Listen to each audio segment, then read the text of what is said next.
I'm at about 5.5, which may be a little bit too hot, we'll see. So 5.5, with this nozzle, it's saying I'm about somewhere between 5 and 550 degrees Fahrenheit.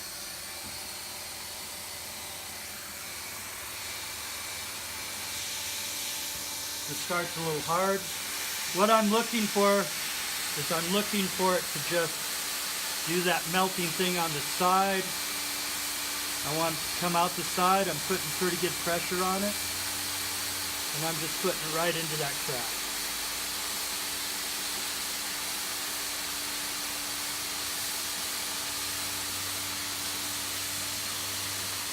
Try to make it even on both sides of the weld.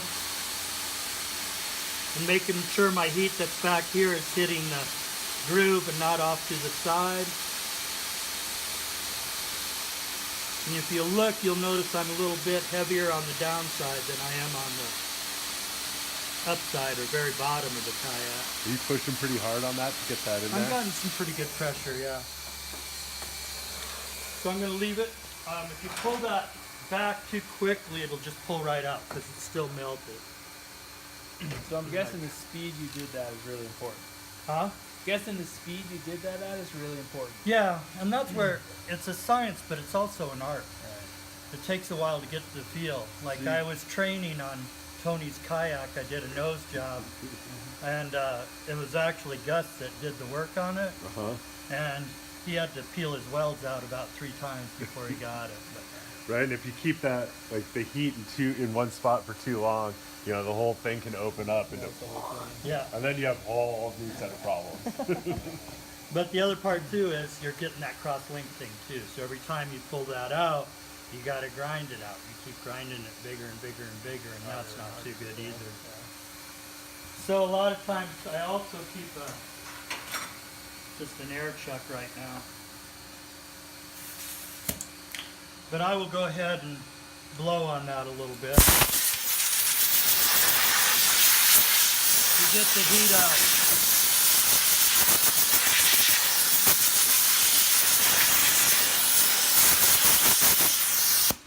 Now if you come up, if you want to get closer to those in the back or whatever, you can see this little ridge right there where the plastic's melding together.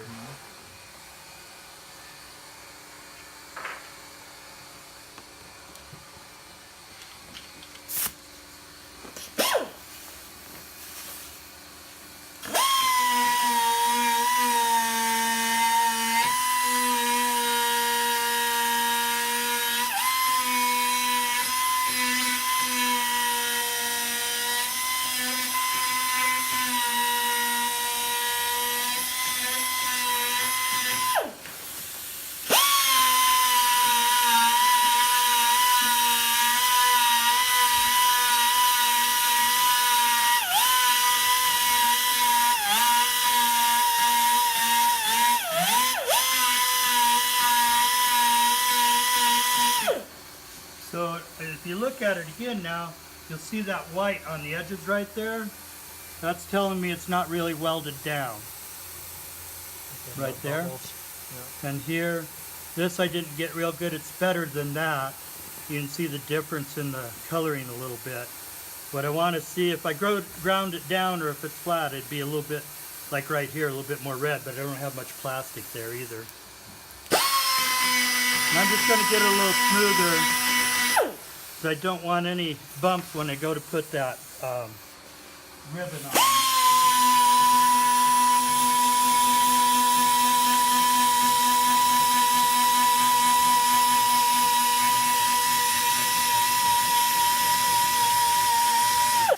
On a cross-link boat, this rod would just pop right out. We would still put it in there because it gives some fill for it. And then that stripping I was telling you about gives it the strength and makes it weld. But it's all because of surface area. And the surface area comes from doing this one.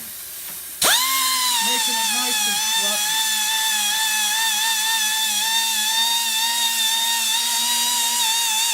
So I'm just making a whole bunch of grooves and creating a whole lot of surface area.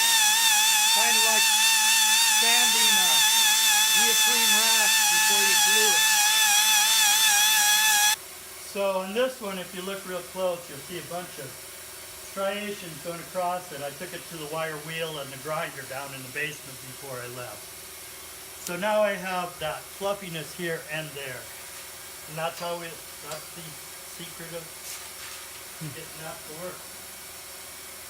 But now you are held. You cannot tell anybody else.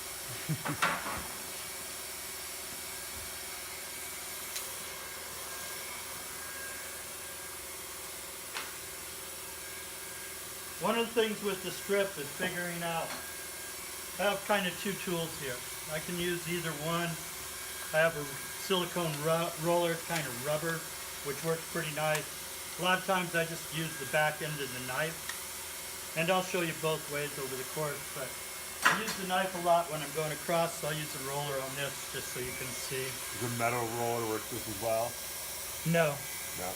because the rubber is going to conform Okay. to any curve and get on the edges better. The metal would be just like that tip there. Right. See how it's bent up? And that tip bent up is how it gets a flat surface to weld. I'm going to start up here a little bit. This goes a little slower.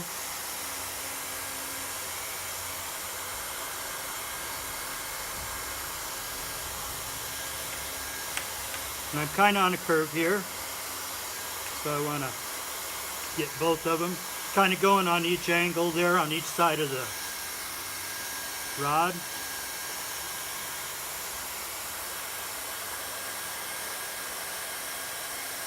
You can make this curve a little bit, but kind of hard.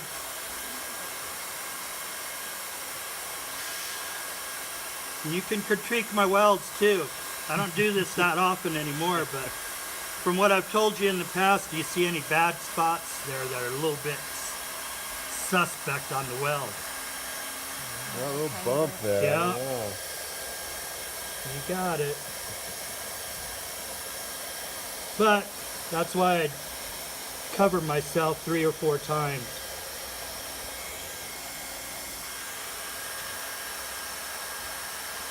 And you can't just heat that and keep working the area that's bubbled? No. I may be able to get it stick down a little bit better, which I'll try. But like I was telling you before, remember what happens when you heat the plastic. It changes the surface molecule. It becomes cross-linked instead of linear. So getting it to go down is going to be pretty tough. But we'll get it to go down a little bit, not much. I missed that Or part. I'll just grind it off. Heating the plastic turns it into crosslink? Yeah, the top surface molecule. So now before I can get anything to stick really well to this, I got to grind it down. Besides that, I want to get rid of those sharp edges that are right there. See, my knife goes right in there.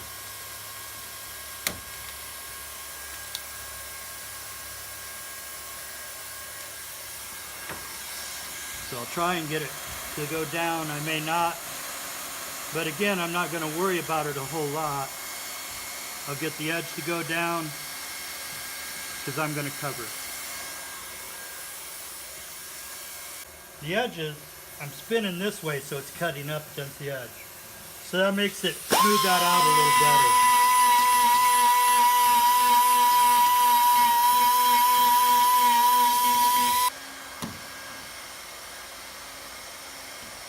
And this is where I use the base of the knife. One of the reasons is on the base of the knife I can get it up against that edge better than with the roller.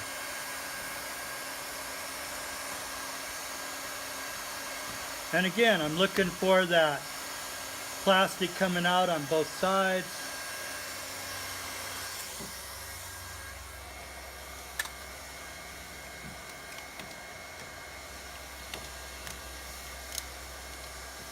Jam me that sugar, please. Thanks. Cut off about 1/4 to 1/2 inch or an inch. Get rid of that heated up plastic.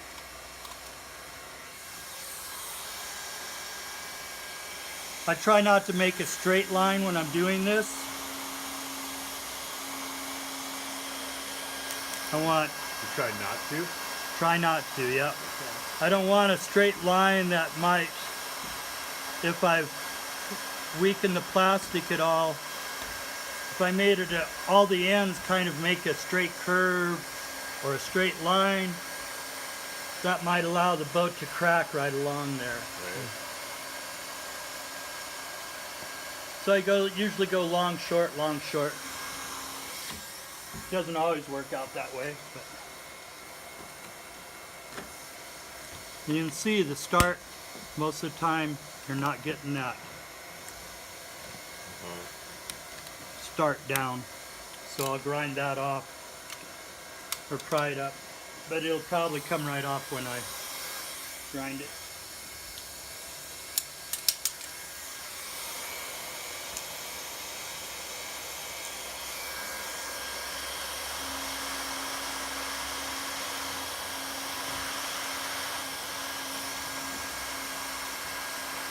So I'm getting that edge as close as I can to the other one, squeezing it right in there. And you can see there's a little notch on the flat part at the end and on the sides. Supposedly you're supposed to put that notch right on the edge so you have this part right over the top of the piece next to it.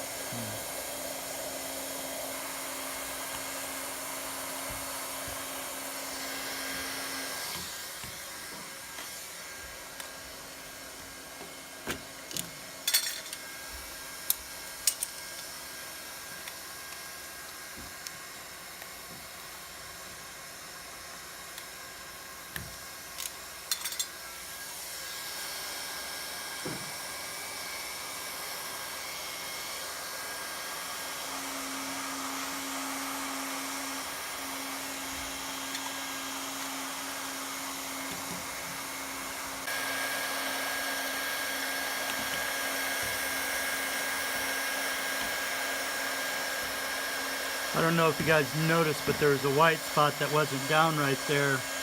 So I angled it a little bit more and shot a little air underneath that and held it for a little bit while and squished the polyethylene from this strip I'm welding underneath that strip to make it go down a little bit.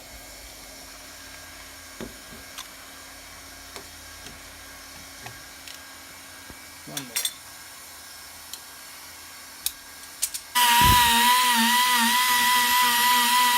So if you guys want to take a look, I didn't do too bad on that end. It's hard to see where one starts and one ends. You know?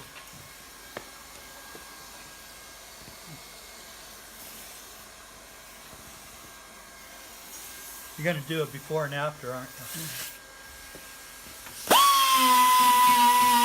Don't take any film now if you're holding your camera high. Might get too much reflection off my head.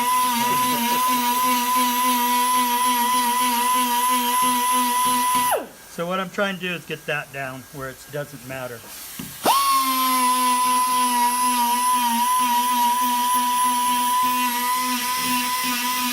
Try to feel it. I'm looking for places that might catch. So as smooth as I can make it, the better. Because water with the sediment and everything can really tear things apart.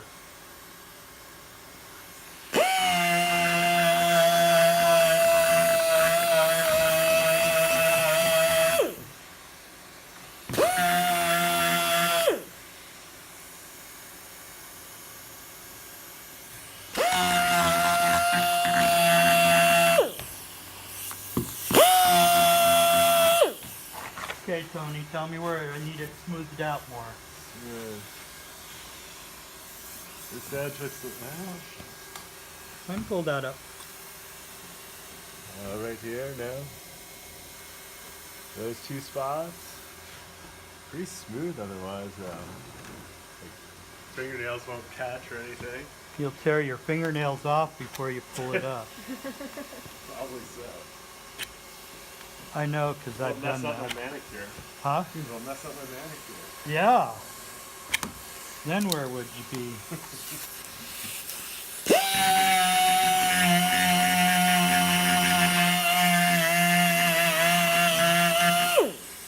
Corners can be kind of hard to get into.